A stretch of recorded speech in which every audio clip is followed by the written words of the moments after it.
Bonjour et bienvenue sur Keep Smiling. Aujourd'hui, nous allons parler de mastication, ou plus précisément le cycle masticatoire. Il est constitué d'enchaînements de mouvements d'abaissement et d'élévation de la mandibule, associés à des mouvements de déduction, de propulsion et de rétropropulsion. Je vais désormais laisser la parole à un kinésithérapeute qui va nous en parler de façon plus précise.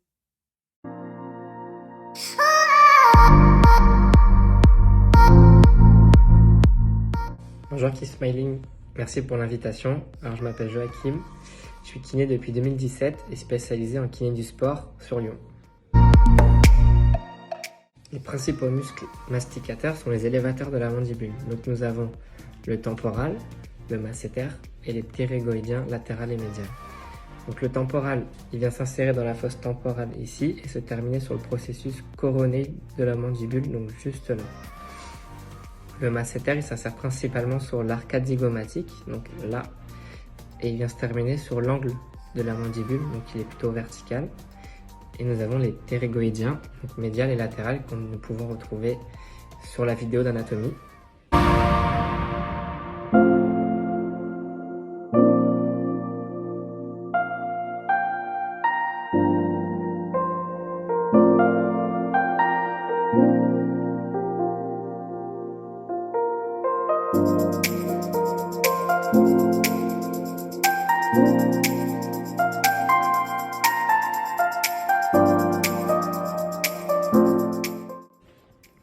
Donc ces muscles qui vont réaliser principalement l'élévation de la mandibule, donc la fermeture de bouche, la propulsion, donc le fait d'amener la mandibule vers l'avant, et la déduction, donc c'est un mouvement latéral d'un côté de la mandibule.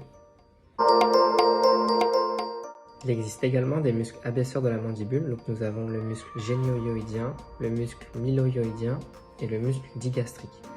Donc le muscle génioïdien, il vient s'insérer en arrière du menton et se termine sur l'os hyoïde. Donc c'est un petit os ici qui se situe au-dessus du larynx et en dessous de la base de la langue. Donc nous avons aussi le mylohyoïdien qui s'insère vraiment en dedans de la mandibule et qui vient se terminer sur l'os hyoïde. Et enfin nous avons le muscle digastrique, donc ça sert vraiment sur l'occiput et se termine en arrière du menton. Donc digastrique, ça veut dire qu'il y a deux ventres musculaires. Donc ces muscles qui vont réaliser principalement l'abaissement de la mandibule, donc l'ouverture de la bouche. Merci Joachim pour ce résumé très complet.